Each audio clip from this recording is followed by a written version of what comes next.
We will start in 1 minute.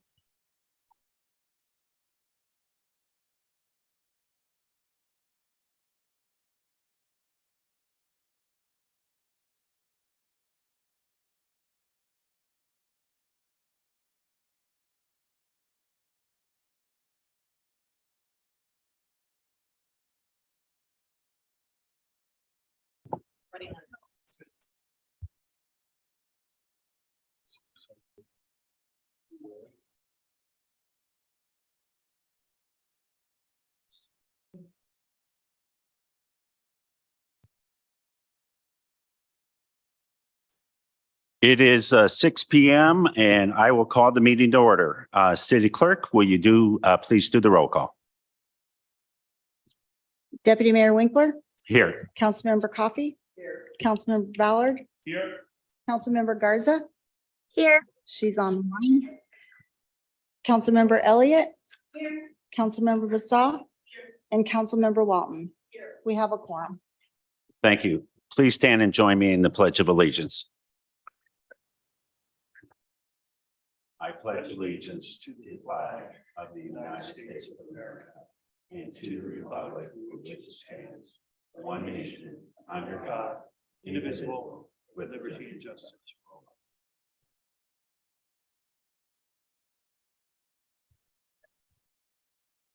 all. We're now at the public comment session. This is the opportunity for members of the public to make comments on issues on or off the agenda, separate from the public hearing on extending the moratorium. Comments on the moratorium need to be made when I open the public hearing for it. Remember that your comments are limited to 3 minutes, and the city clerk will let you know when your time has expired. If there is anyone in the audience wishing to make public comment, please come to the podium and state your name and share your comments. Ms. Muir, has anyone signed in remotely to make comments? No one signed in. Right. Before closing public comments, I want to take a moment to recognize a couple individuals in the audience. Under the consent agenda, toward the end of the meeting, we will be voting to approve a resolution regarding placing a Buffalo Soldier sign. This has been made possible through the hard work of many individuals. Since we have a very long meeting this evening, we're going to take a moment to say thank you to them now in case they are not able to stay for the whole meeting. I'll first list the organizations involved: Friends of the DuPont Buffalo Soldiers History, the DuPont Historical Society, and the Nisqually Delta Association, which paid for the sign. I'm going to ask Bridget King if she'll come up to the podium and introduce who else may be here and share any comments you may have. Thank you so much. I wish I could channel, the first person I'm going to mention is Jackie Jones Hook from the Buffalo Soldier Museum. I think she might be dancing right now if she were here. This is she was talking about this sign when I met her, and so that's almost 10 years ago. And so this is quite an achievement. It's a beautiful sign. I haven't seen anybody who has seen it or previewed it that doesn't think it's just beautiful. And so this is just the culmination of a long process where we now have our museum wall and so the other person, well, I'm going to thank Maria Gudaitis for her work on all the background stuff with this and our graphics work. And then nothing would have happened without Carol and the Historical Museum. So thank you so much. Okay. Well, on behalf of Mayor Frederick and the entire council and the entire city, thank you. I'm going to open up to other council members if they wish to share any comments.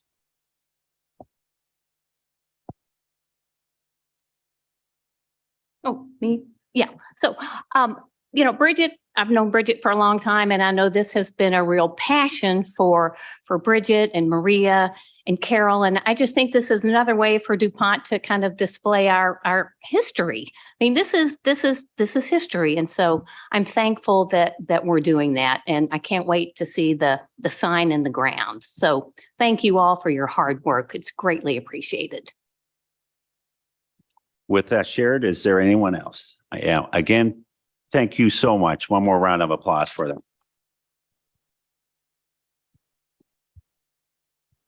I'll ask for a motion to approve the agenda. Hold 1 second. The clerk has a point. We're going to do our introductions. Oh, my apologies. Ms. Kincaid, I believe you have an introduction to make. Well, it's with great excitement and pleasure, I'd like to introduce our new city engineer, Shakri Sharabi. He comes to us from Oceanside, California. He's been with us about 2 weeks. Shakri is a civil engineer and a licensed PE in the state of Washington.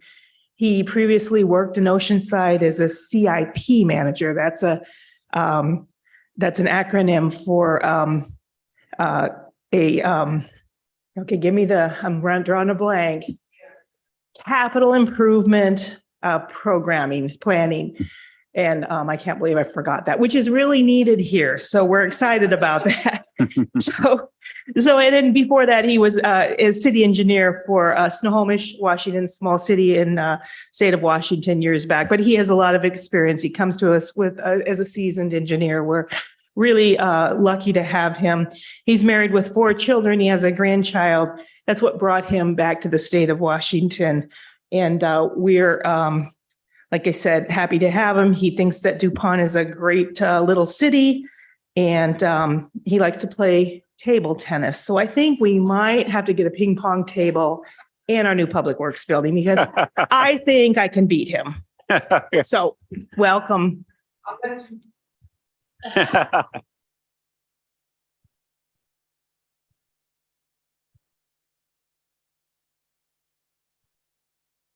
Thank you for that introduction. And we are so excited that you're here and an important part of our team. And that comes from the entire council and the entire staff and the citizens out there who will benefit from you working and getting projects done. We're really excited that you're here. Okay. Just real quick is, Barbara, I thought you were going to give everybody his phone number so that way they call him instead of you.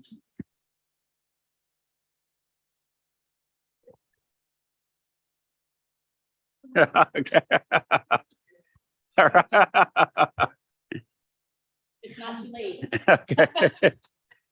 With that shared, I'll ask for a motion to approve the agenda.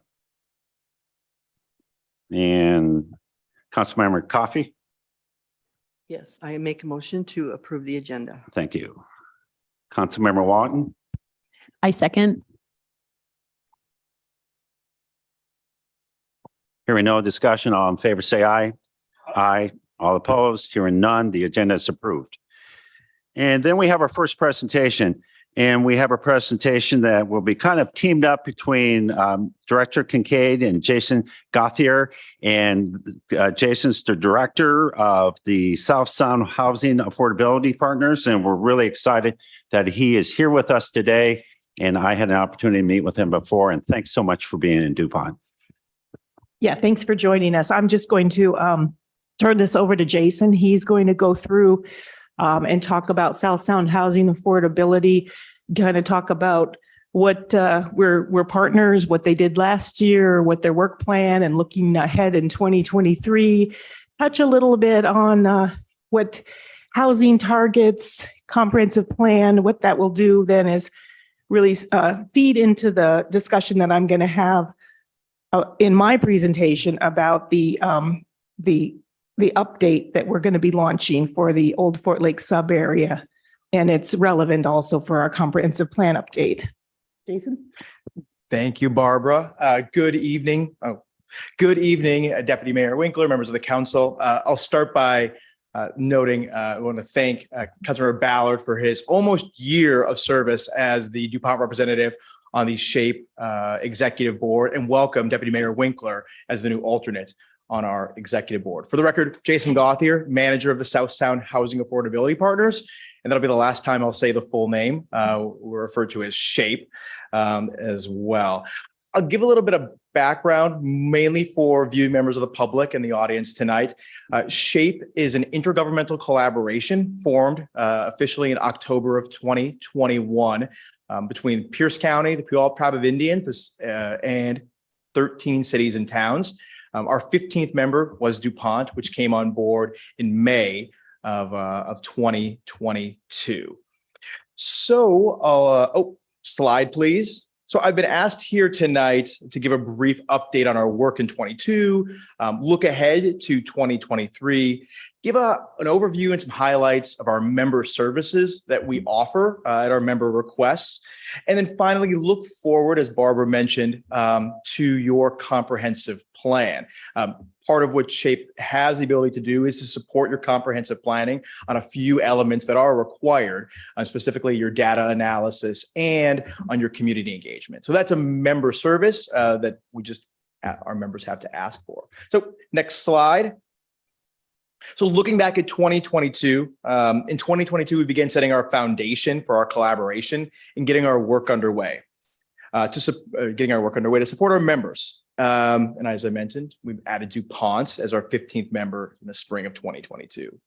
In July, SHAPE was awarded a $275,000 grant by the Department of Commerce for its middle housing work, supporting 5 member governments, both in comprehensive plan required elements and to analyze the ability for their communities to accommodate middle housing on at least 30% of their currently single-family home zone lots. So those jurisdictions that we're working with today on that grant are the City of Edgewood, Fife, Milton, Gig Harbor, and University Place.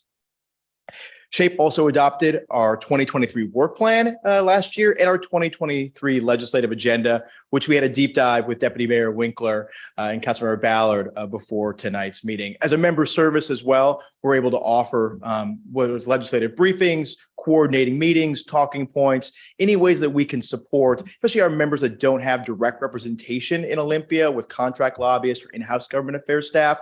We can provide that support for you to make sure the DuPont message is heard loudly and clearly in Olympia. And then finally, we completed our staffing per our ILA budget. The staffing is 1.5 FTE, so myself and a half-time program specialist who specifically works on our member services and our advisory board, which we'll talk about on the next slide. Looking forward to 2023, our special projects. So as part of our 2023 work plan, we've established a special project area, which we're already engaged in. Number one, working with the assessor's office on establishing community outreach and community outreach projects for our property tax exemption seminars to ensure that our community members not only know about the available property tax exemptions for seniors and disabled veteran households, but also that they're supported by the assessor's office in completing those applications. Second, our pre-development investments. This is to support feasibility analysis on municipal-owned land that has the potential for affordable housing development. We're currently working with one member to do that analysis on some municipal-owned land, and I won't out them as what member that is. It's not DuPont. And looking forward at our collaborative funding, we're engaged with 4 of our members who collect a supportive an affordable housing and supportive housing sales tax, most commonly known as 1406. It's a sales tax remittance from the state of Washington. So not a new tax, it's a tax that's collected, or a portion of a tax that's collected by the state, but stays with those cities to fund affordable housing, both capital investments and services. We're working with 4 of our members, City of Puyallup, Sumner, Fife, and University Place. Those jurisdictions are working with us to examine the pooling of their funds for regional distribution. We've not determined yet what that distribution could look like, whether it's just going to be in those cities or if that would be for investment outside those cities as allowed by the statute. But that's exciting work to provide more resources for our community in the affordable housing space. Next, our advisory board. Our intergovernmental agreement does require us to have an advisory board in place within 1 year of the hiring of the first employee of the organization. So we've got till April to put that in place. We'll begin interviews next month for that advisory board of 15 to 20 community members. I won't break out how that's divided, but I will note we've got 26 applicants in less than 20 days of marketing. So there's obviously an interest in our community in supporting regional efforts on the affordable housing space. Our housing toolkit recommendations, we've spent a big chunk of 2022 evaluating best practices in some housing policy arenas, working with our executive board and our member government staff and drilling down what those recommendations could look like. At our February meeting, we do anticipate the executive board will adopt 2 policy items for our housing toolkit. Those will be adopted as recommendations for our members to consider implementation of. SHAPE does not tell our members what to do. We don't have the authority to do that, but we do try to provide recommendations for member consideration. That'll go to Councilor Ballard to bring to staff as he sees fit from that executive board recommendation. And then finally, our member services. And I'm going to transition to the next slide for our lead-in for member services. So we've identified 4 primary member service areas that we see as a benefit to our 15 members. Number 1, housing development. And I won't go through all these bullet points. These are also available. You can find this on our website, southsoundaffordablehousing.org, if you care to look at it.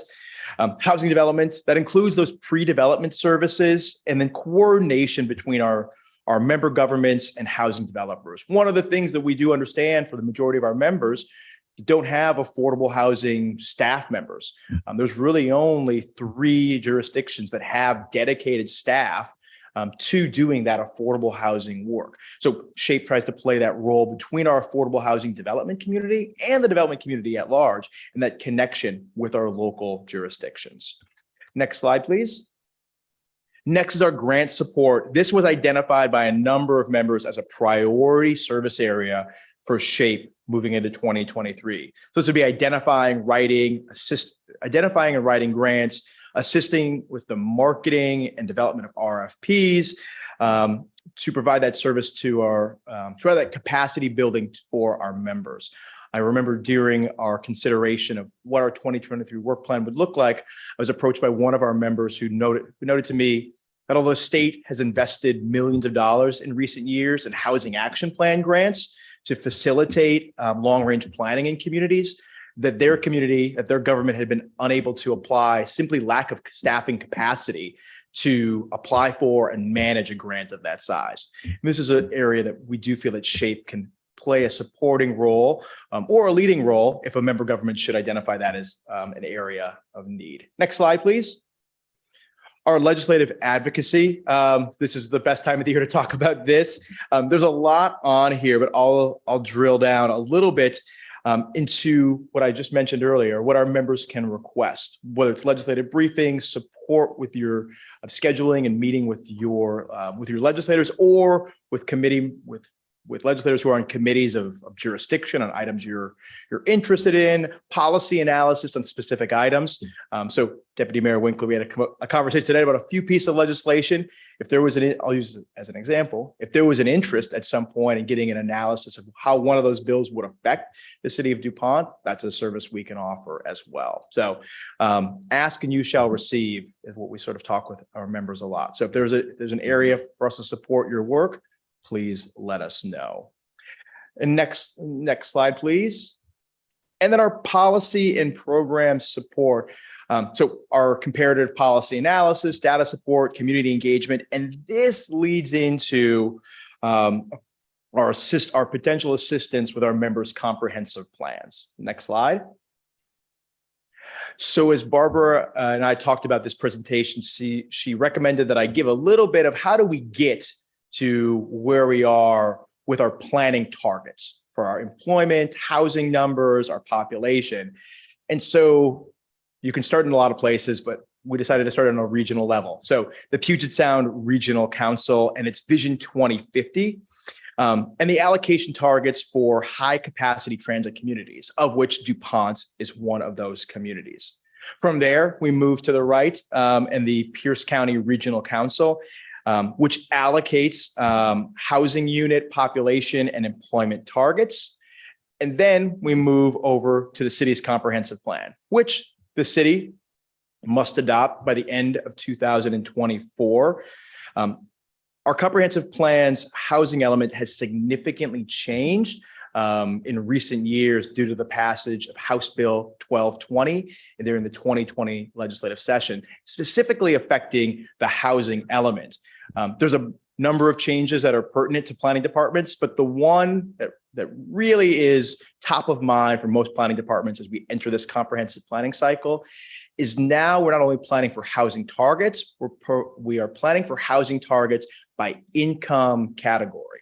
0 to 30% AMI, 30 to 50% AMI, 50 to 80%, 80 to 100%. So the state has really dictated planning departments plan for housing needs at all categories of income in our communities. Next slide, please.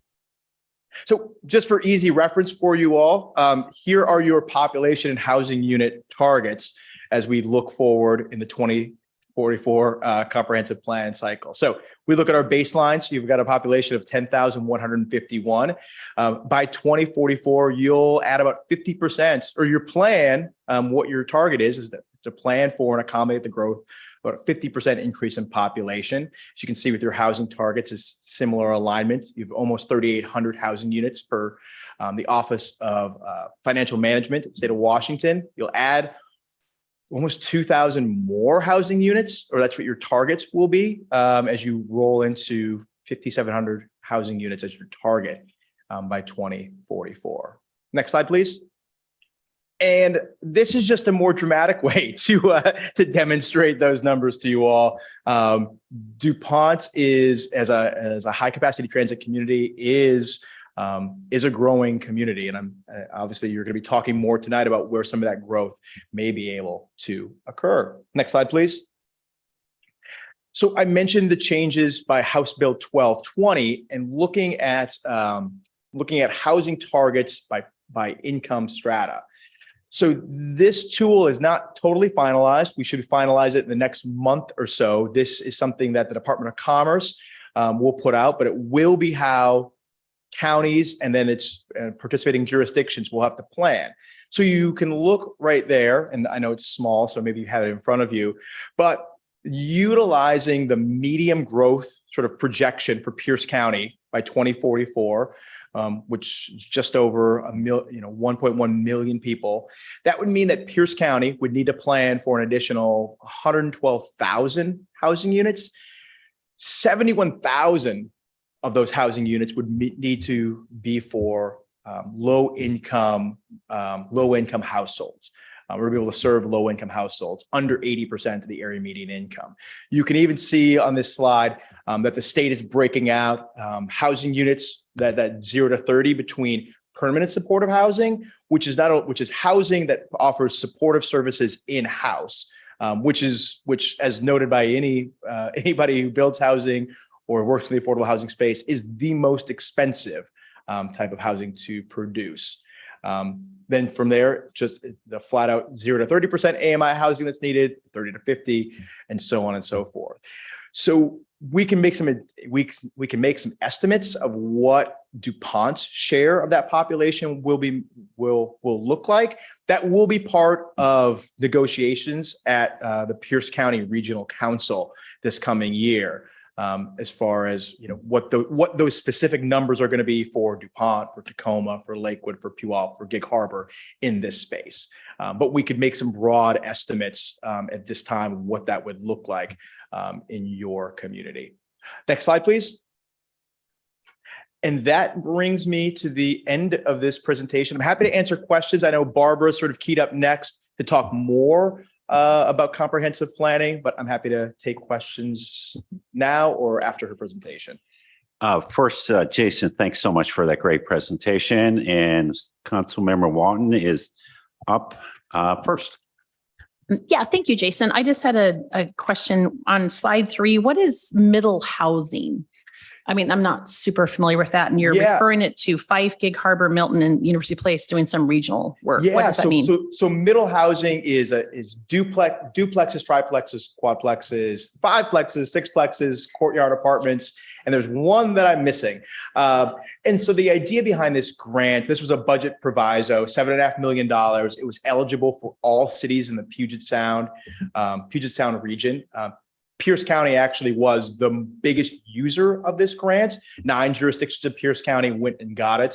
And we worked with 5 members who wanted to work collaboratively on this. So we wrote that grant with the members. We're managing that contract for the members as well.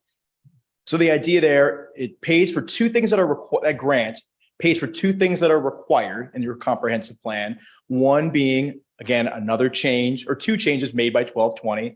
I'm sure Barbara on your one-on-ones could tell you all the changes that bill made. It pays for 2 primary things you're required to do. Your racial equity analysis, these are all in your housing elements, your racial equity analysis and your anti-displacement work.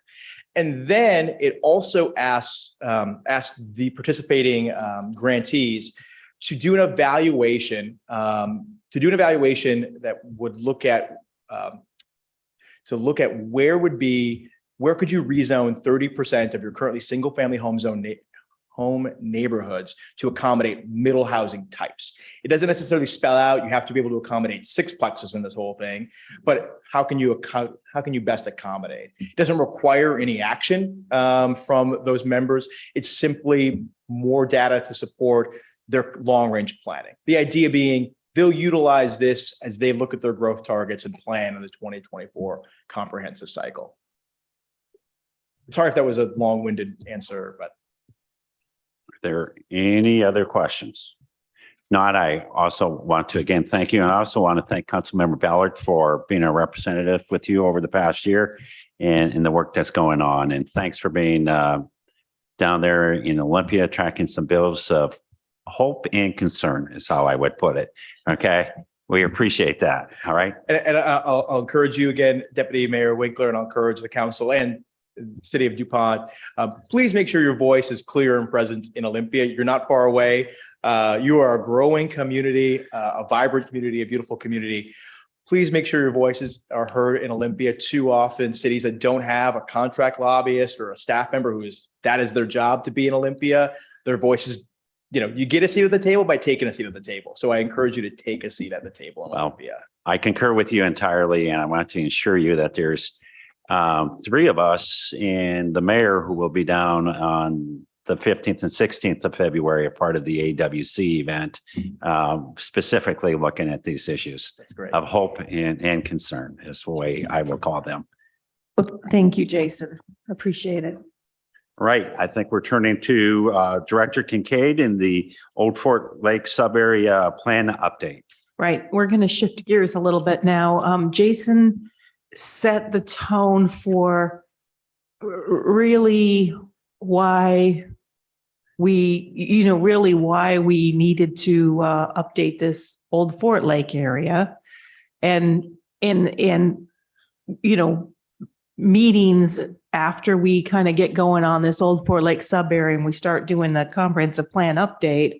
This is a good contextual thing to remember. Those growth targets and the housing requirements and all of that are really coming at us, and they're very important. So I appreciate him for really bringing that basic information and for us to keep in the back of our minds. But the Old Fort Lake sub area is this is our kickoff meeting, if you will. The Planning Commission started their work on this month, and I just want to, as we're going through this, because we're going to be clipping through it all year, make sure that the council is being apprised throughout this process, so that you aren't going to have to just all of a sudden have this wall of information coming at you at the end of the year. Next slide, please.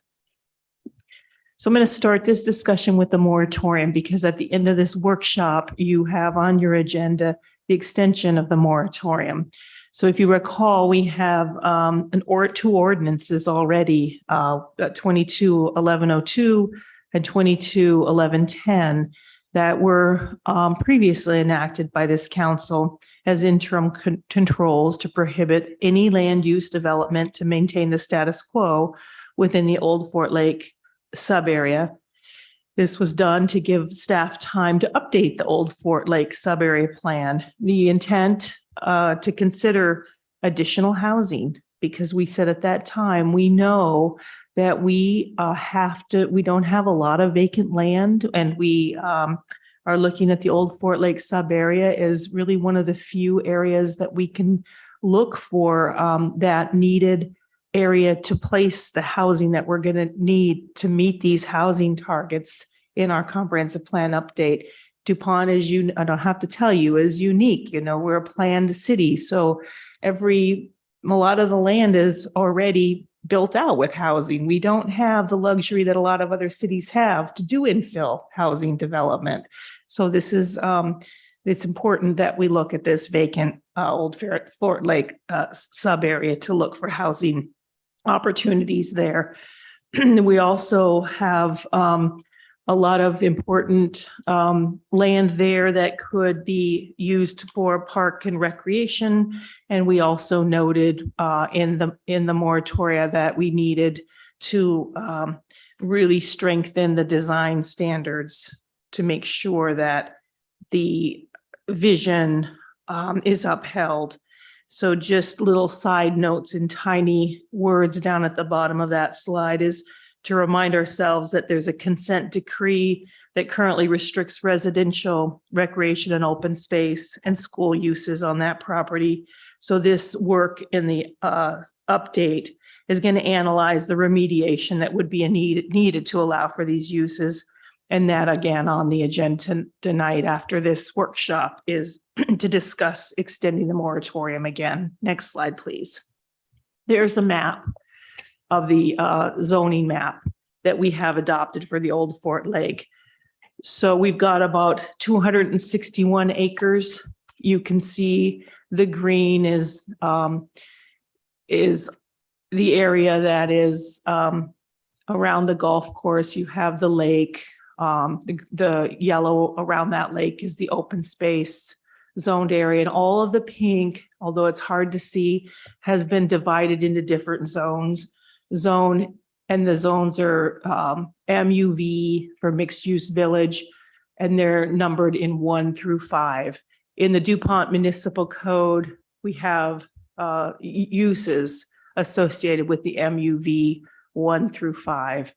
I would like to talk a little brief about the MUV. So in the moratorium, we have a vested application that's pending. So it's an exception in the moratorium in the MUV 5 area. My eyes aren't quite sharp enough. I don't know if yours are, but you can, there you go. Thank you very much. So just for context, that's the area that the MUV 5, that vested application is encompassing right there. So the rest of the area is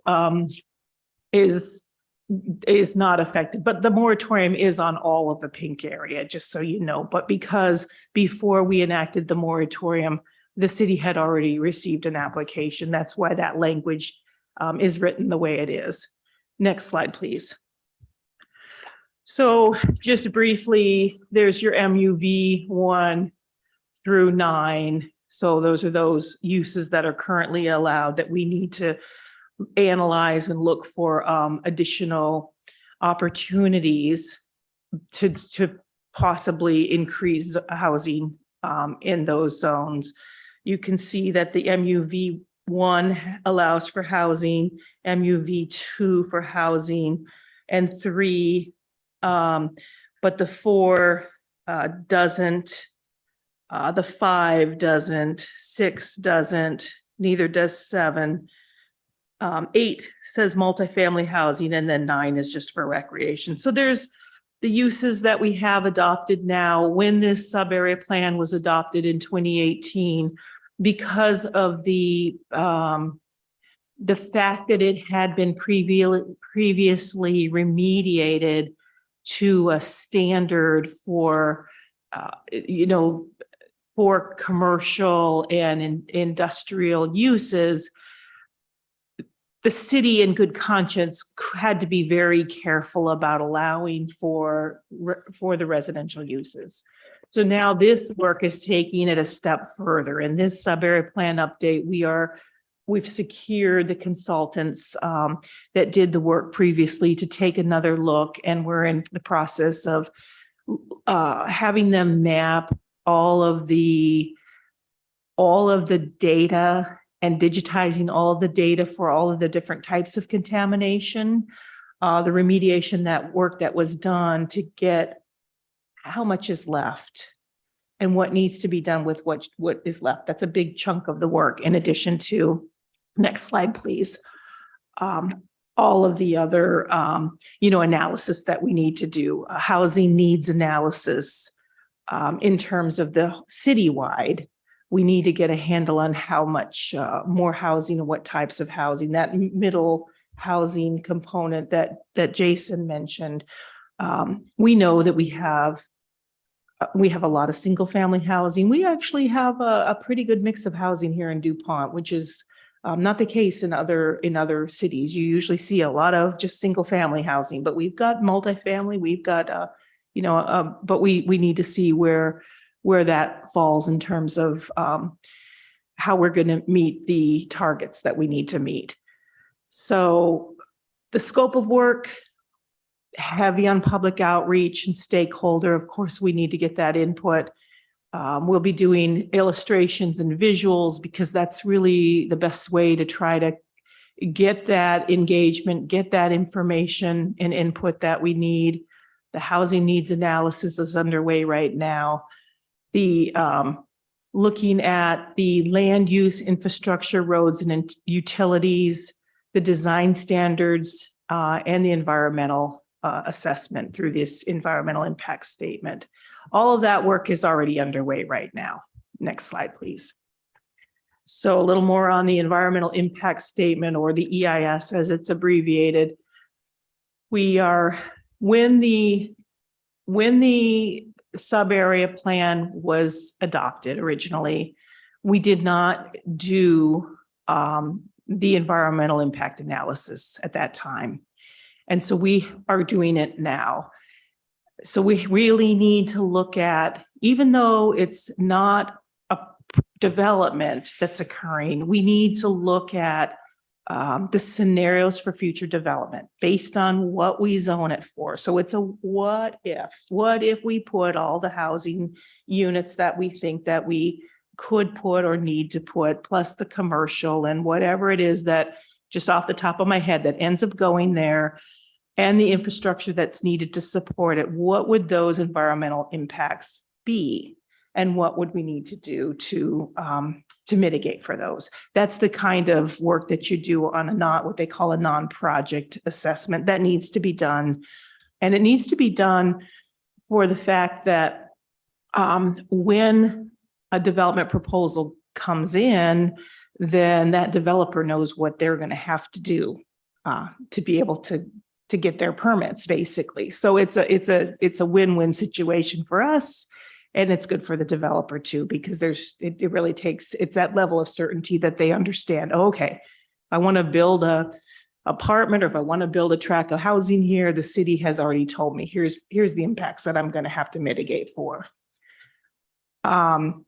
So again, those are all those elements of the environment in the middle of the slide: earth, air, water, plants, animals, noise. Those are all off of the SEPA checklist. And again, at the bottom bullet, the levels of contamination, which is not on the SEPA checklist, but it's unique to us. So then the cleanup methodology that needs to be achieved to allow for those land uses that we desire to see there. And those are in conjunction with working with the Department of Ecology and the Attorney General's office for those. Next slide, please. Who is going to do the work? I think you've seen this slide before. A big group of people on our team. You approved the consultant contract with the HBL and the sub-consultants, and then we are directly contracting with Pioneer for the contamination work. They've already done their existing conditions report, and it's pretty interesting, very interesting. I actually, a lot of the remediation had been done in the past. There are some areas that we'll have to do some more work, but I'm just about ready to finalize that draft report, and so we can get it out there for public record. Next slide, please. Okay, so the public participation plan. We have drafted that. We're getting ready to launch the website. As I said, this is our kickoff. We'll be getting this public participation plan out to, through all the channels that we hope to. The objectives and goals is really, to educate people on our process, opportunities on how they're going to comment and be involved. We want to make sure, and this is why I'm bringing this to you, brought it to the Planning Commission. It's really about early and regular participation before we've actually published anything at all or made any decisions on anything. That's when we want to make sure that people understand that there's something happening. We want to make sure that we're balancing the interests of all.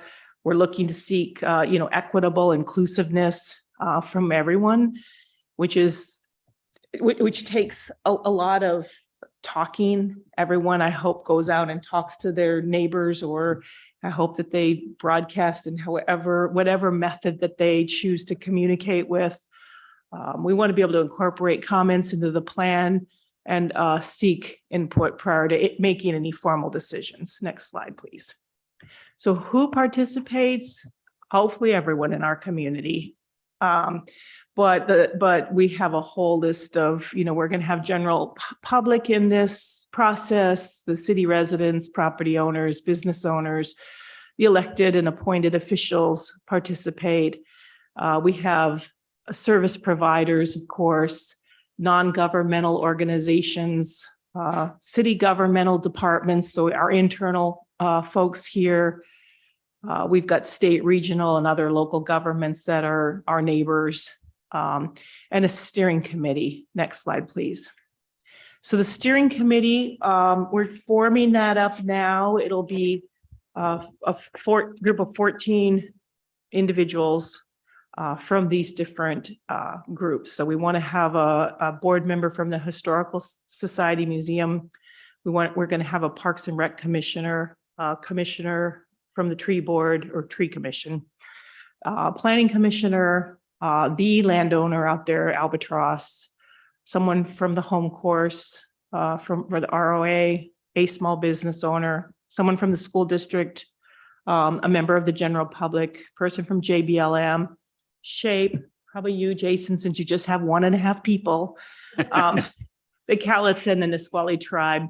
I put asterisks next to the Cowlitz and Nisqually tribe. They will be invited, but if they choose not to participate at this, in a committee, then of course we will however they choose to participate, just as long as that we can work with them. Next slide. So in the public participation plan itself, you'll see the whole litany of listed on the public meetings, the series of public meetings, the Planning Commission, City Council briefings, all of the things that we're going to do in the next year, the workshops to work through this plan. Next slide, please. And then the methods, those are all listed in there as well. Again, stakeholder meetings, calls with various people, workshops, open houses. We'll have several open houses planned. You've got the SEPA process and the public notices there.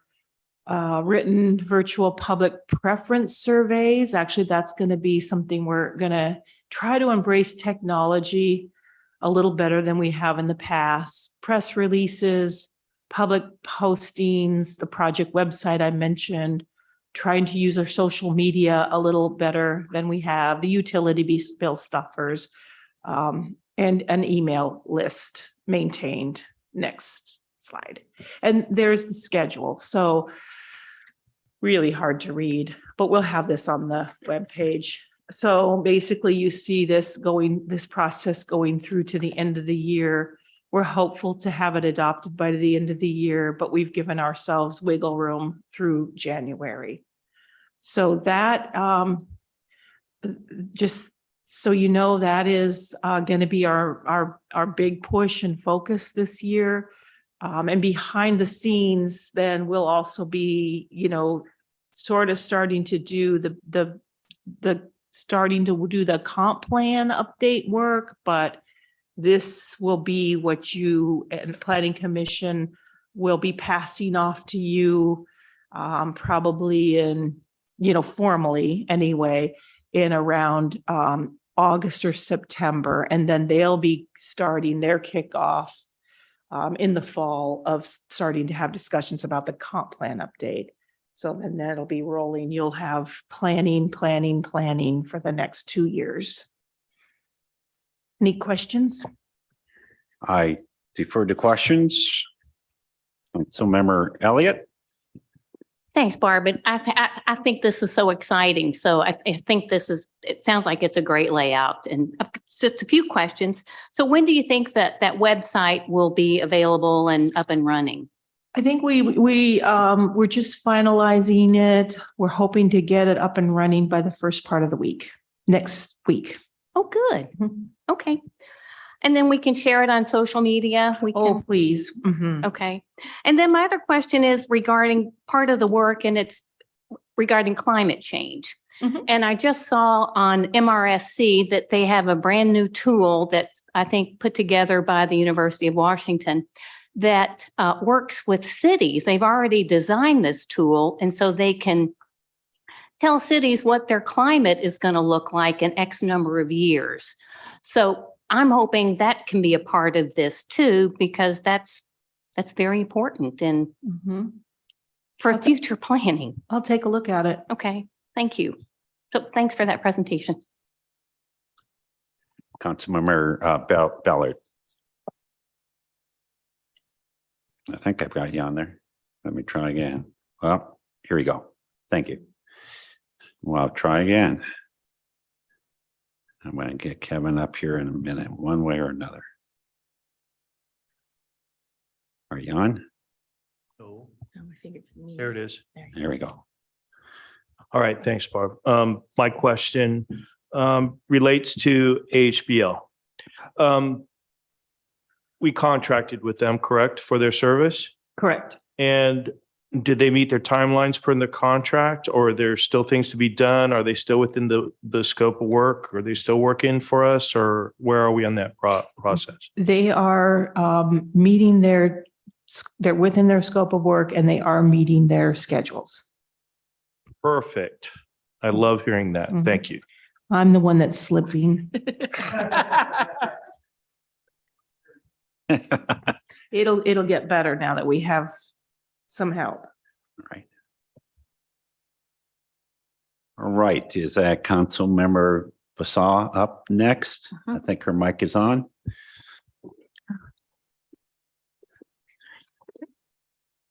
Yeah, so is there an application process, an application used for the steering committee?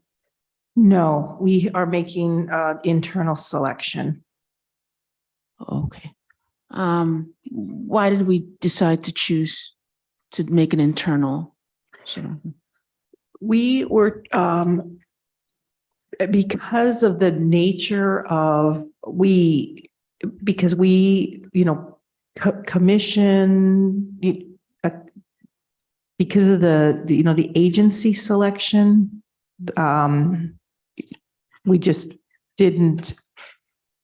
it didn't seem like it would lend itself to an application, because it wasn't a broad,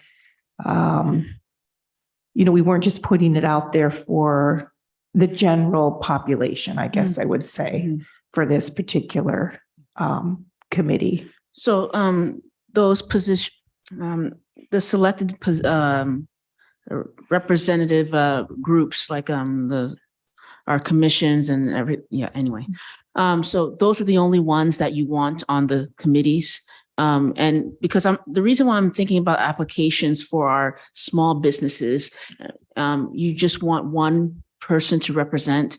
I'm trying to see if that's limiting, just for our population. I'm trying, or you're thinking that it's going, the rest of the outreach will fulfill the public input besides the steering committee. Is that what you're saying? We didn't want the steering committee to get huge. Mm-hmm. We wanted it to stay very small, and we're structuring it in a way that that one business owner would be obviously just one voice on the committee, but not intending that that person is supposed to be representing the whole business community. Yes, yes. Yeah. So there'll be a public process. Yeah. basically, Public hearing and all that stuff in the future. If you get a committee too big, what you're going to end up with, we're never going to get it done in time. This just isn't going to happen because everybody has opinions. You have a committee that's going to also want to talk. So it just becomes, it's like having, if we had 30 council members, all right? You know, we might as well bring a sleeping bag here. So that's the reason the committees need to be smaller than they, you know, we try to be inclusive, but mainly people's voice is during the public hearing as we go through the process. And is there a designated outreach coordinator for, I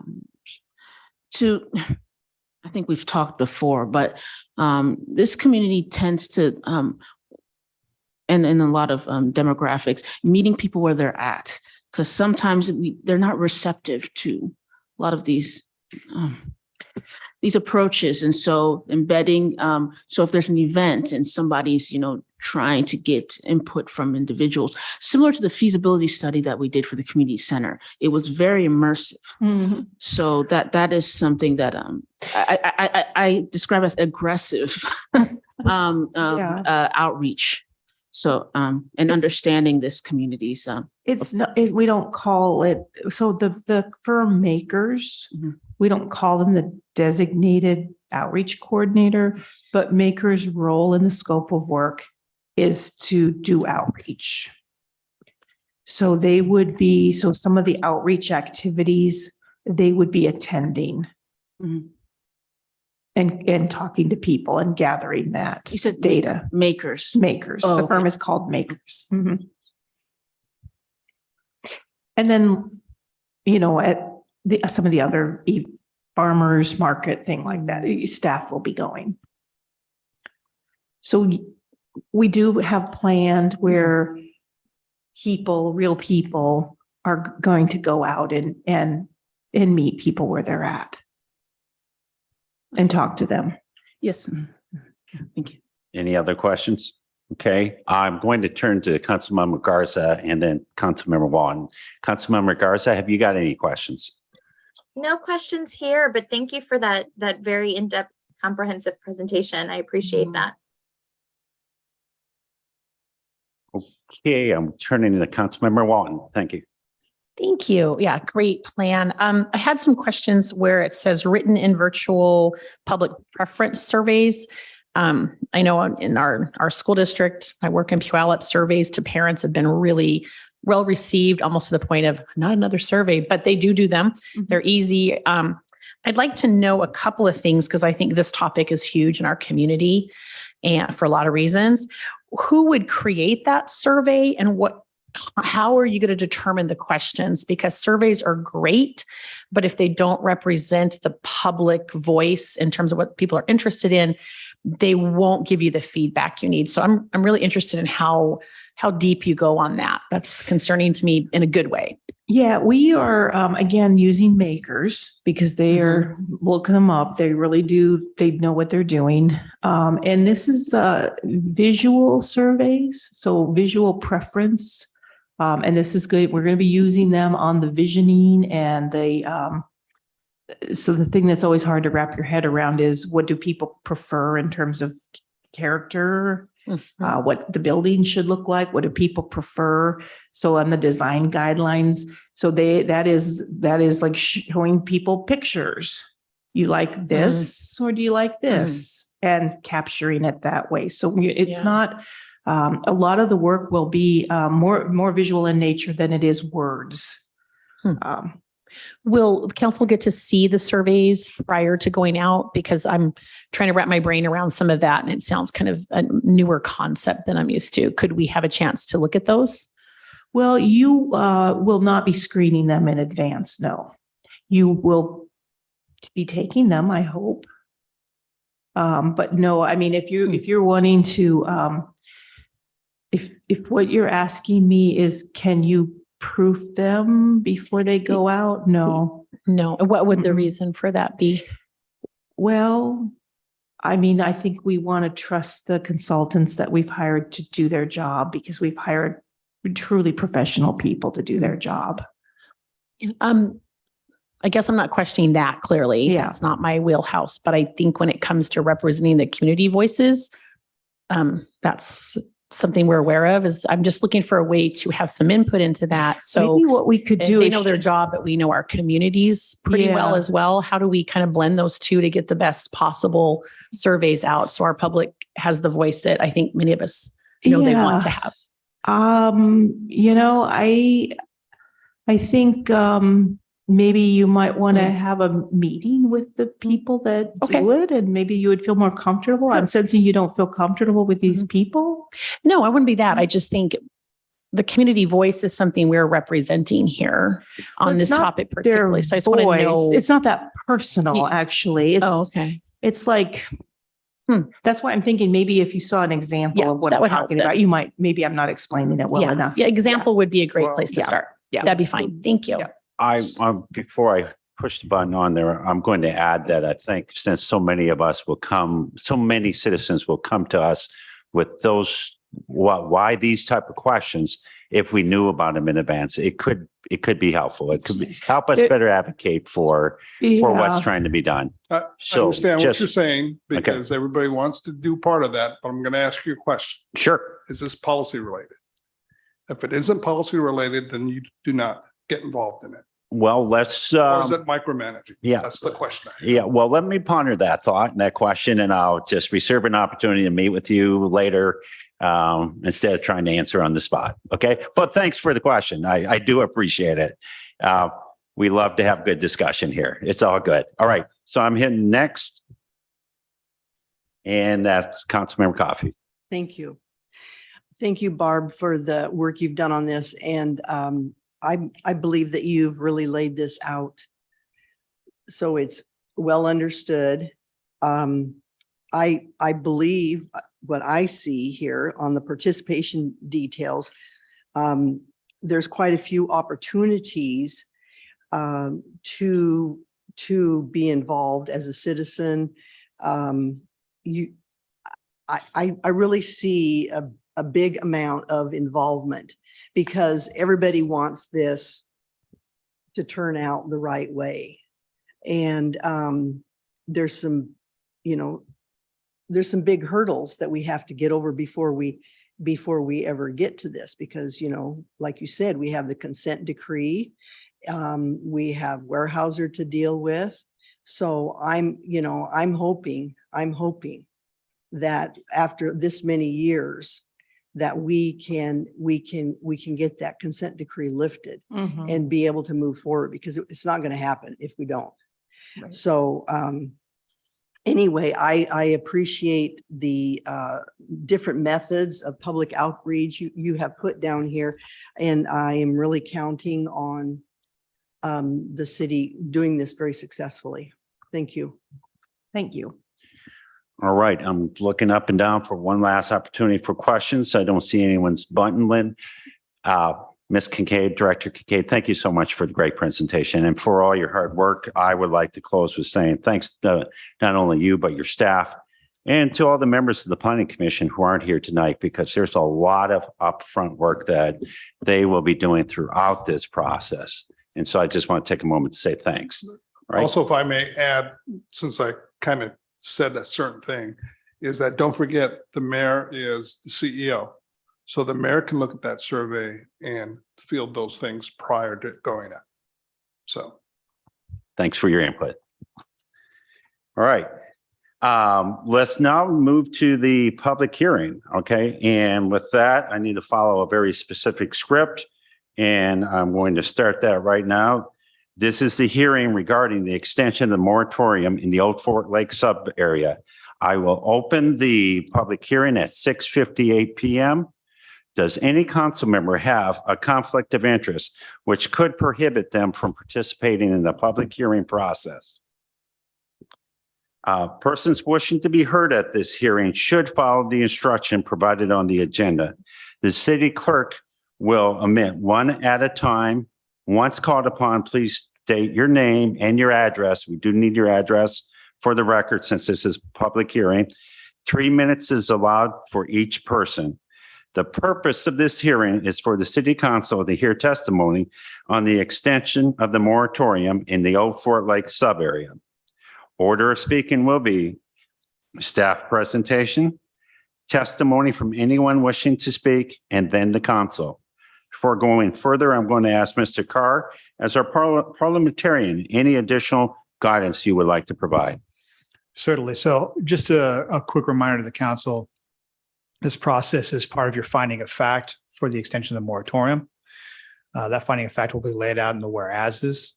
So after the presentation from staff and then the opportunity for the public to give testimony, the hearing will be closed, and then will be an opportunity for you to ask any questions you have of staff members or make a comment. I'll also note that at that point, if you want to make some sort of amendment to the ordinance where you ask a clarifying question, if you want to make an amendment to the ordinance, then you should move to do so.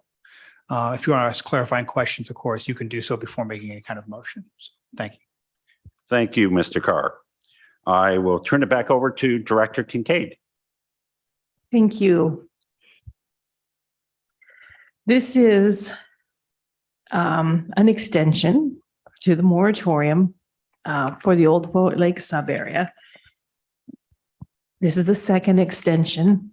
So the first moratorium was enacted under 22-1102. As we've discussed, a moratorium can be only held for 180 days, and then it must be formally extended.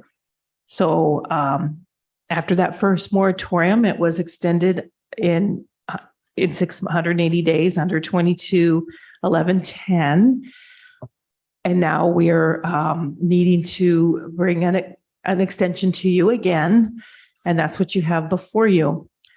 You have, this takes time, that's why we're continuing to extend, but now you have a work plan, a schedule, work is underway.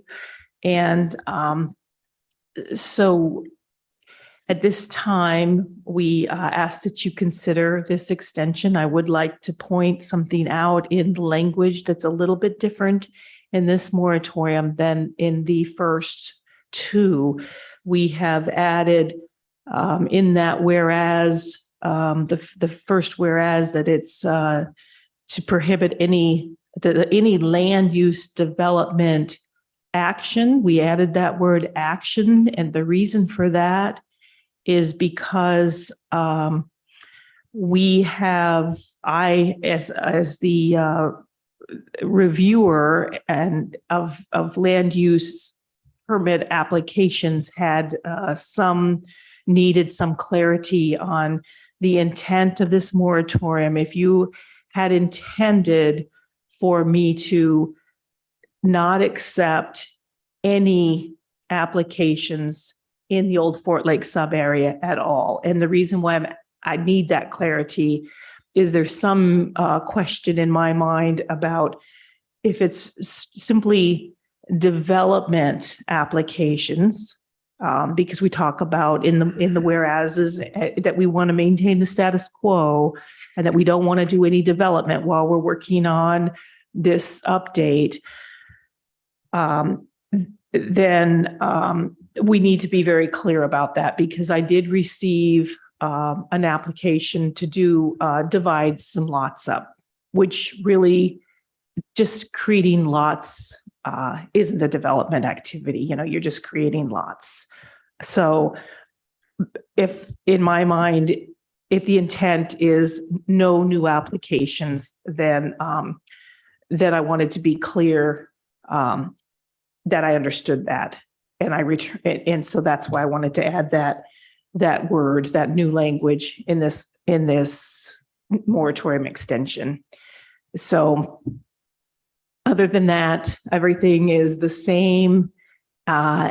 wording and the same that you've seen in the first and then more in the initial moratorium and in that extension. So it's again, an interim control to continue keeping development from occurring while we continue doing the work in the old Fort Lake sub area, while we, make that update, consider changing the land use and the zoning to add additional housing opportunities, to look for potential parkland in that area. And so the findings are the same as they were before. And, there's really no change. It's just that one word to make sure that I clarify my understanding of this legislative body's intent on that moratorium.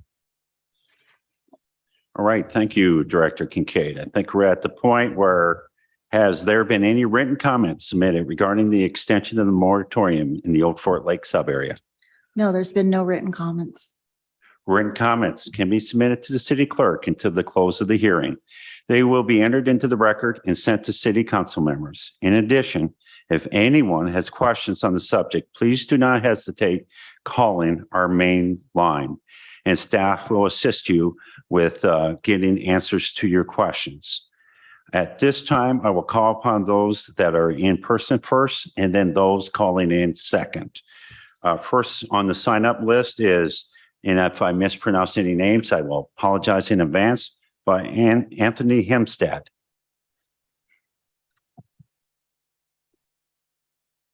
Very good. Thank you, Deputy Mayor Winkler and councilors, staff. My name is Anthony Hempstead. I reside at 130 Sherman Street Northwest in Olympia, Washington.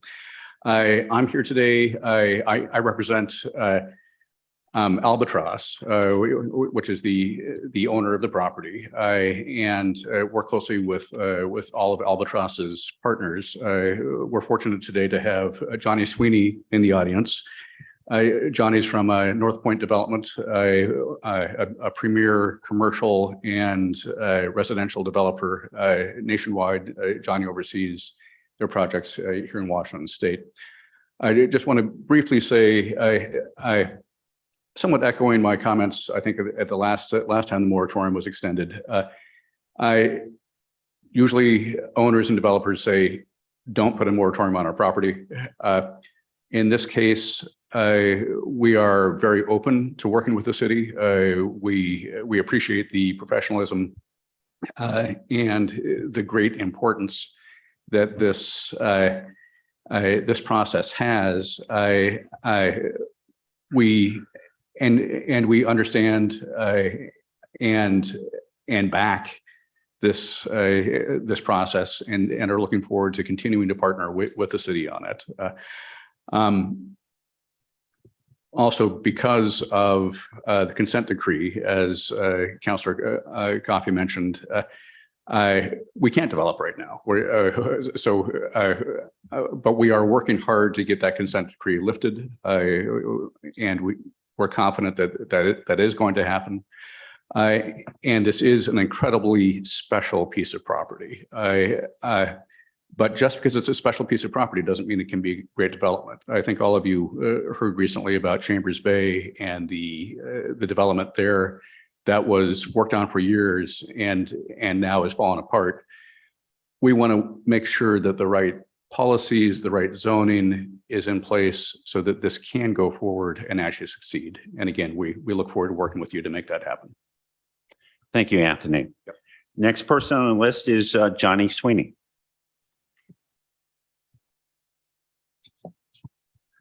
Thank you, and thanks, Anthony, for the introduction. Members of the council and staff, my name is Johnny Sweeney. Here for North Point Development. I'll keep my comments brief.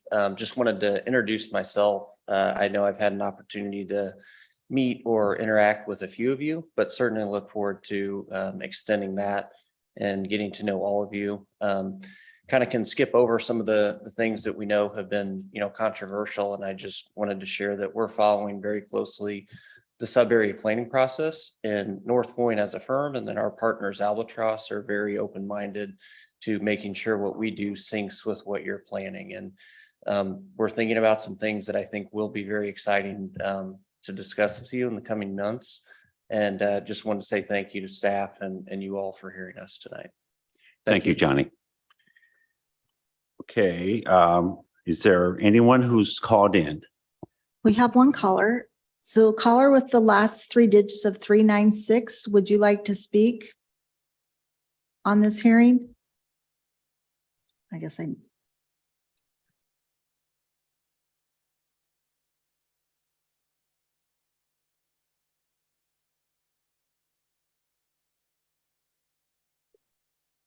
Caller with the last three digits of 396, would you like to speak?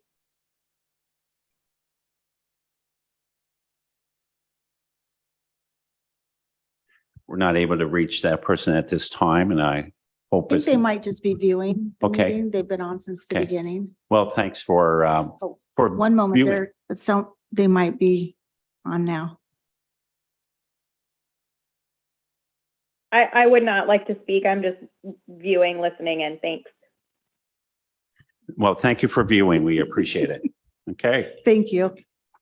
Are there council members that have any questions or comments? Councilmember Ballard. Yeah, Director Kincaid, your clarification statement that you made prior to the introductions and all that. You spoke of subdividing lots as a process that was going on. Is that on the affected MUVs by the moratorium, or is it on the permitted MUV that you're speaking to? Thank you for asking that question. So the moratorium is on all of the property, even that MUV5 area. So I know that it makes it seem as though because we received an application on the MUV5 property, that it's not impacted by the moratorium, but it is. It just so happens that even though it's also under moratorium, we received an application before we put the moratorium on it. So, but I also received an application for a large lot subdivision, which would be creating large lots. And when I read the moratorium and I compare that with the definitions in the DMC, there is some question in my mind whether what the council's intent was, because creating lots doesn't necessarily equate to a development activity. It doesn't. So when Gordon drafted the ordinance, he put that word in there so it would be very clear that if you adopt this ordinance, your intent was not to do anything. When your intent on maintaining the status quo was not to do anything new, no new applications at all. So that's where there's, in my mind, I'm trying to sort out whether or not, there's whether or not you really meant to preclude creating, segregating parcels under the moratorium when technically that's not development. Maintaining the status quo, what does that mean under this moratorium? Okay, well, I'm not sure who's making that decision ultimately, but to the extent that we stay right and the city's, protected from non-interference with a property owner, I would make sure we get that right. And but the other side of this is not development, but the vision of what that is, to the extent that the city can, with the input from everyone, including the citizens and everything, cannot be seen as someone who's necessarily getting in the way. You know what I'm saying? From a bureaucratic standpoint, Mm-hmm. that would be, I think, in the best interest of all involved. So that's my question. Thank you. Are there any other questions from any Can I add to council that? members? Director, would you like me to add to that? Please do. So as Director stated, the original moratorium we've been operating under said any, and any is highlighted, any land use development. Our understanding initially was that was all encompassing, right? No development of any kind. And under our own DMC, there's about 4 different definitions of development, one of which includes, permitting and applications of any kind. Our understanding was that the intent to keep the status quo was to preclude any kind of development action that would be allowed on the DMC. Now, this issue has arisen where we've received an application for a lot segregation, which, and this is the question that arose in the mind of the director, was this would not necessarily alter or create new development in some sense, in some colloquial sense of that word, right? So it's not guaranteeing the right to build or to change zoning or anything like that. It's just creating new lots. So the director is simply asking the legislative body who developed the ordinance, did you mean any application when you said any land use development? Or would simple administrative matters like that fall outside of your moratorium? So I hope that clarifies. Okay, and again, to the extent that the council wants to make that clarification, or wants to add or retract language, you're free to make a motion to do so. It's your ordinance, not ours. So. Go ahead. Yeah, I'm sorry. It's one more time. Sure. I think you're on. Okay, so so that I'm tracking here, there's a difference between in the definition of what is permitted during a moratorium. Issuing permits is not allowed during a moratorium, but receiving an application could be an approved thing during a moratorium. Well, I think a better way to put it is there's issuance of permits, but all land use actions require some kind of application. Correct. And so what we are as the regulators for your ordinance trying to understand is, did you intend for any kind of land use application? And that's how we were reading the moratorium, any land use development. And we're using that term to encompass all the definitions within the DMC, which include any kind of application. Or is the intent of the moratorium to really stop development action in the sense of, again, the colloquial sense of a site plan or a building permit or any sort of real alteration of the land outside of it, an administrative action of creating new lots, which doesn't entitle any sort of development or change zoning or anything like that. Does that answer your question? It does. Thank you. Okay. Councilmember Elliott. Yeah, I remember when I was voting on this, I mean, it was, in my opinion, the intent was to prohibit any applications, to prohibit anything on that property. I thought that was the purpose of the moratorium. So that's just where I'm coming from on that. And is there any other comments? If there are no other comments, I will, in reference to the moratorium. Okay, go ahead. Ta-da. Echoing what Beth said, I guess this seems pretty straightforward to me when I voted. It was a moratorium, status quo, nothing, no changes whatsoever. I think we can always look at stuff and get into the weeds, but status quo, dividing property, that to me is that was what the moratorium was supposed to be about until we resolve the issues around all of those different pieces of property and how they all come together. So my intent was no. I mean, that was kind of my definition of what a moratorium really is. So if you're asking me specifically, mine would be, that's what I was intending. Nothing right now. And I'm looking to see if there's any other comments. I'm turning to Councilmember Garza to see if she has any comments for the hearing. All right, she has none. I'm looking around and we have Mame. Yes. Can you explain a bit of, describe lot segregation and why it doesn't fall under the definition of development? Or is, just looking on to you, is lot segregation not embedded in the DMC developments? Like, I guess I'm trying to understand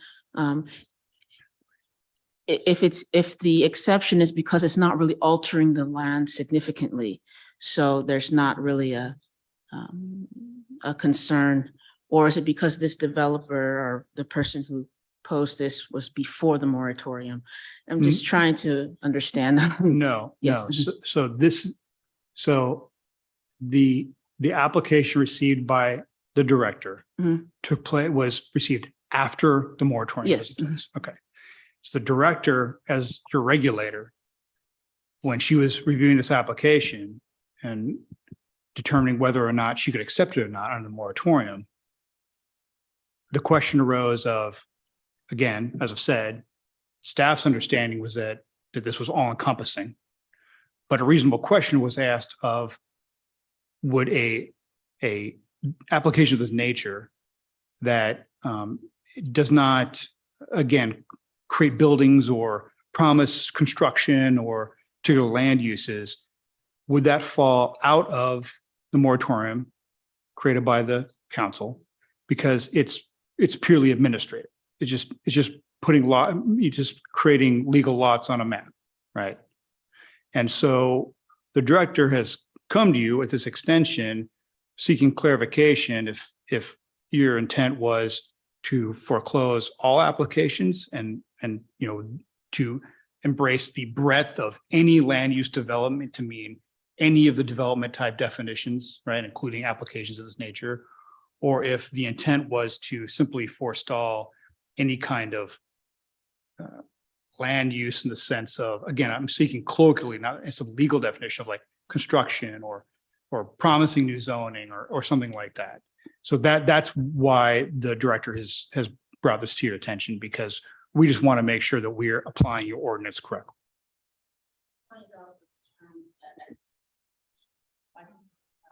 Something happened there. Sure. If that's the closest comparison Well, to this lot segregation. So Yeah. there's minimal concern that, as opposed to like the major developments that we were probably thinking and okay. And just to clarify, what I mean by an administrative process is when you look at various land use processes under the DMC and in most other cities, there are certain types of land use actions, development actions that are solely decided by the director, right? And they usually are the simplest ones, right? A minor amendment to an existing application, a segregation of lots. And so rather than going, and those kinds of applications don't go through the kind of lengthy process. You don't go before a hearing examiner. There's not public comment. They're administrative in the sense of they are determined directly by the administrator themselves. There's no review by hearing examiner, anything like that. And they're usually fairly straightforward, fairly simple adjustments that are handled just by the director and her staff. That's what I mean by administrative. This is just an opinion, that's my last question, but do you think we should maybe in the wording add an exception to any decisions that you make that fall into this, that is separate from what we were intending of major development? Because I guess this was maybe a protocol that we did not know, or approach, a typical approach and so maybe this is where the confusion is coming, that any decisions that fall under you that like this usually are not really. Does that make sense? Well, I'll just say as your city attorney, I would go the director, because she's the one who has to regulate the moratorium. What I will say is that you can craft the moratorium to do that if you want, but that's that's where you're going to seek input from the director. Well, I think that the moratorium that's in front of you takes care of that problem right Oh, now. Okay. All right. Okay. Yep, we added that extra word, activity. So we know now without a doubt that your intent is no activity. If you choose to pass it as it's written in front of you. Okay, Councilmember Coffey? Okay, I don't mean to beat a dead horse here, but so basically what you're saying is there will just be a couple lines maybe drawn through this MUV5. Is that what you're talking about? Yeah, So it's just really paperwork. and it wasn't just the MUV5. See, it's the Any of it. whole sub area. Oh, So it okay. would be taking the sub area and drawing three large lots Mhm. over 261 acres, Oh. creating Okay. 3 lines on the map. So it's pretty much, I mean, they're really, I could see where, and we have, as City Attorney Carr said, you know, we've got definitions in the DMC that are not, they kind of conflict. You've got 3 different definitions that use the word development that don't help us out either. Okay. So, okay, I do, and I believe I understand what you're saying here, but it's just changing the look of the map, but it's not accepting a development permit. Right. Okay, thank you. I'm turning to Councilmember Garza one more time to see if she has any questions. And if not, that's okay, but I want to make sure we don't leave you out. Thank you. No questions. Okay, I'll share mine, even though I'm chairing the meeting. I know I'm not the mayor, so I reserve my right to vote and have input on this. And I just want to clarify my vision and sharing the different definitions or different issues on how it looks a little confusing. I want to clarify at least what my understanding was. That was no new applications, whatever they may be, with the decision of whatever new application being with you as our director. Okay. And that at least was my understanding. So, but no new applications. All right. With that shared, I am going to close the public comment at 7:26. All right. And then we'll go into, at this point, we have an opportunity to ask for, is there a motion to move this ordinance to a second reading? I believe we're at that point right now. If I may, we would request that you also make this a second reading as well, from the staff point of view. Yeah, first week. So this is the first reading. So that's why I'm asking, and thank you for sharing that. Yeah. So I'm asking, is there a motion to move it to a second reading? All right. And I don't think we have a question from Councilmember Ballard. I don't think we need to read verbatim this long ordinance, but if we do, I will. Just, I'm turning to our legal representative on that. Yeah, okay. So how upset are you with me, Mr. Carr? Are you going to make me read it or No. not? Is what we're really asking. No, I mean, the ordinance is available to the public. Its title has been read into the record, I believe. If not, we can read into the record for you. But reading the entirety of the ordinance is not something that's necessary. But certainly if you want to create a record to specify exactly what language you want, then feel free, I'll happily sit here and recite it for you. Okay, I mean, or put it another way, let me be more blunt. If Councilmember Ballard would feel more comfortable having read into the record, I'm happy to do that for him. all right, I'll read the complete title. An ordinance of the city of DuPont, Pierce County, Washington, extending the land use moratorium and interim official control regarding development and design standards in the Old Fork Lake subarea, DMC Chapter 25.41, providing for severability and establishing an effective date. Okay, so does that meet there? With that shared, I'm switching to Councilmember Elliott. I make a motion to move this ordinance to the second reading. We have a motion to move it to a second reading. Councilmember Coffey. second the motion. That didn't highlight. Let me try for you again. I second the motion. All right, let's, one more time. I don't think they heard them for the record. Okay. And your light's still not on. Here we go. I Thanks for your second the patience. motion. All right. So we have a motion and a second. Do we have a discussion on the resolution? Hearing no discussion, all in favor say aye. Aye. All opposed, hearing none. The motion passes. And then we'll move to the consent agenda. Is there a motion to approve the consent agenda? Point of order. We need to pass the ordinance now. Thank you. I apologize. Okay. And I am going to turn to Councilmember Ballard. I move that we approve the ordinance regarding the OFL moratorium. There's a motion. Is there a second? I'm moving to Councilmember Elliott. I second. Is there any discussion? Hearing no discussion, all in favor say aye. Aye. All opposed, hearing none. The motion passes. And then we'll move to the consent agenda. All right, is there a motion to approve the consent agenda? I move to approve the consent agenda. Right, and Councilmember, let's see, I'm looking down there to see if her light's on. Councilmember Basal. I second. Okay, there's a motion and a second. All in favor say aye. Aye. All opposed, hearing none. The motion passes. So at this point, we're up to the mayor's report. I just want to share that the mayor and I and a couple council members will be down at the legislative AWC session on the 15th and 16th of February, covering some of the issues that were brought up earlier by Jason and some of the other issues as far as our priority.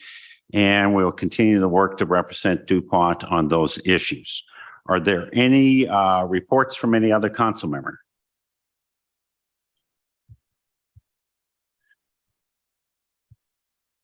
Is your light on there, Councilmember Juan? I'm on there. It's after the fact, but I don't think it should be celebrated just one day. This past Monday, the 16th, was Dr. Martin Luther King Day, hence my shirt, no surprise. So hopefully we can just think about that, not just on one day or 1 month, but throughout the year. So thank you to a great American hero. And I believe I saw Councilmember Garza having something. Is that correct or am I wrong? Correct. I wanted to just verify that this is the portion in which I can ask for an extension for our business committee to be extended. That is correct. And I'm going to add a little bit as to why your request is there. And this has been reviewed by our legal team. And the motion that we did to set up the business had a end date, or it had a date where we either get a report from the from the team. I think you already gave one, but you can give an update. And then the committee makes a recommendation to either dissolve or to extend for a period of whatever your recommendation is. So back to you, Councilmember Garza. Go ahead. Sure. So at this point, the business committee has met. We are in the works on compiling a couple of resources to our business community based on the roundtable that we hosted recently.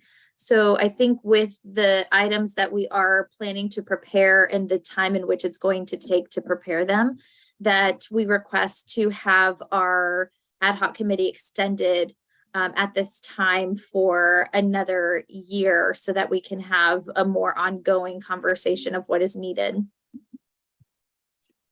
With that shared, is there a second on this? No. We have some legal input here. Just real quick, he's going to look it up, but we're not sure you can extend it for a year. I believe it says 6 months, but we're just double checking. Thanks for Thank checking. you. We appreciate it. Okay.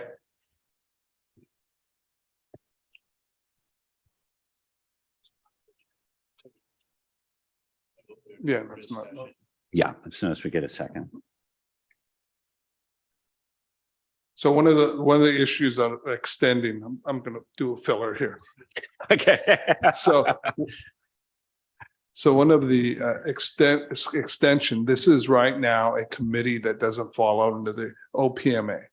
So if this is probably the last time you can extend it with the current members as far as OPMA can. So just for your information. And and I'll do a little filler here is I'm going to ask Councilmember Garza if they don't get the exact information found, can you just modify your motion to follow the guidance from our attorney? Absolutely. He'll find it shortly, but the thing is, you could modify the ordinance that says 6 months or a year, whatever is allowed in whatever the maximum is allowed by the Okay. in the resolution. So are you comfortable instead of putting Mr. Carr under the gun trying to find all that information right now? Are you comfortable changing your motion for 6 months? Oh, he found it. Okay.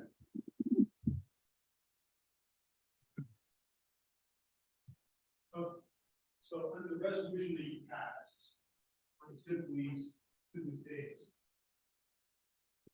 my bad.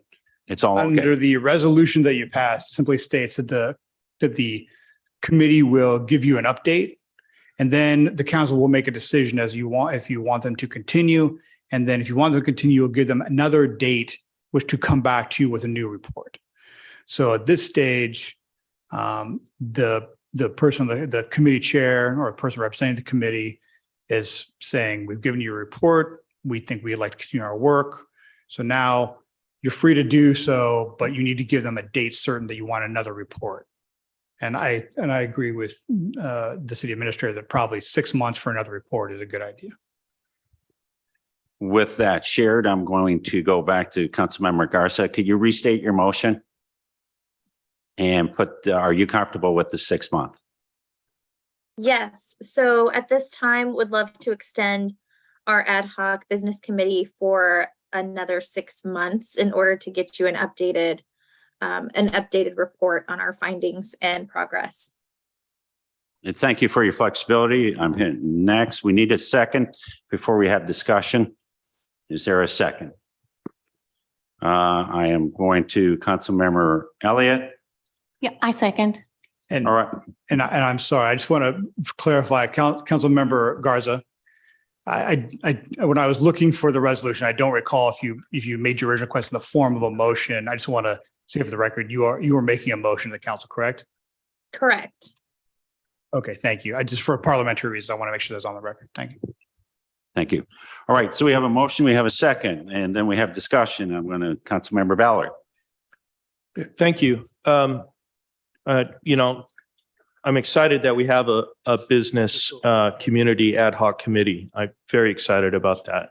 But we're talking about a report that was an update to the council. Can you clarify when the update on the status of the committee and what the work, where you are with the work is, when that occurred? Sure. So from our business roundtable that we hosted in person, the findings we solidified between Councilmember Bassah and Elliott and myself to work on a couple of key findings that we found were a priority to our local business community. And some of those were having a business listing, some sort of business directory on our city website, as well as a new business report, something that new businesses who come into our community can very easily find resources pertaining to starting and maintaining a new business in our city.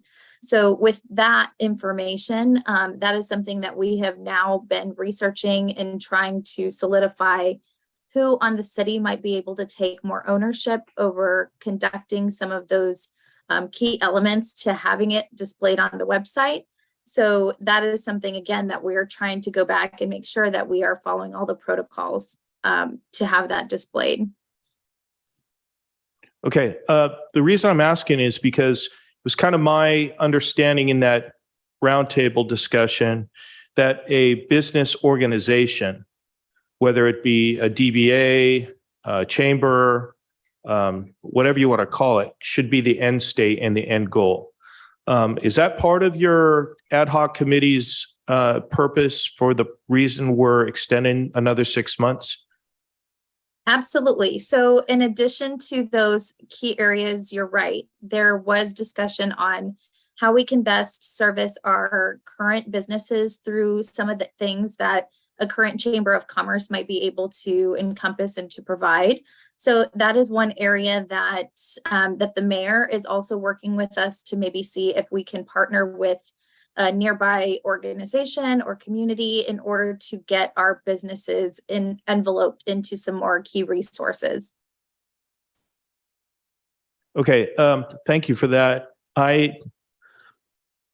When we began this new council journey together,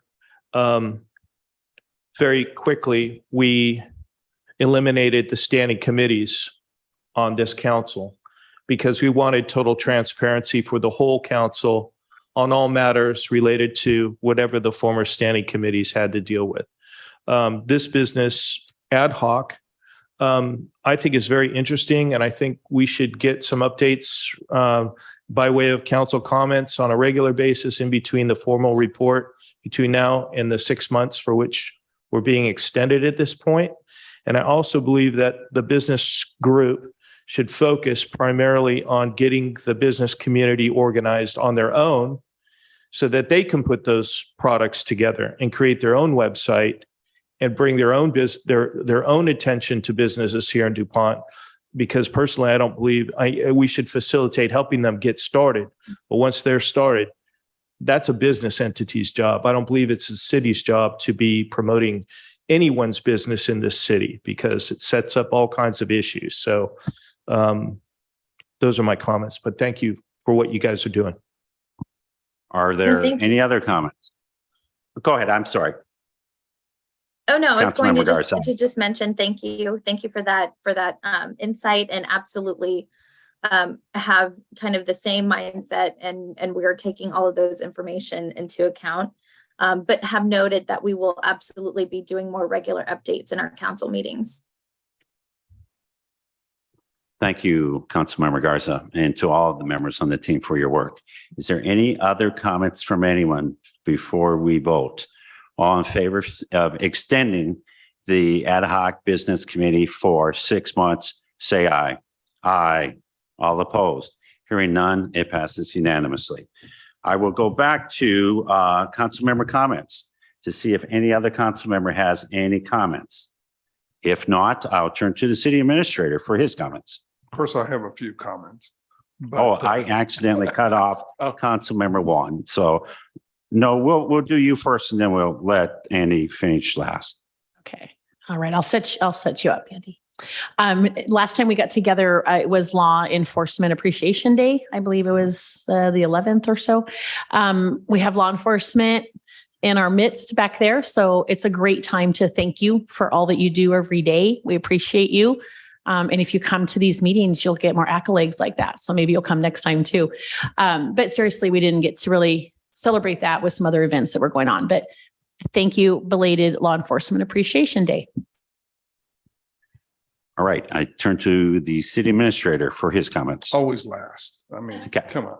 No, just a couple of things. The biggest thing you have on your February 14th is your yes and for and against committees applicants for the EMS levy.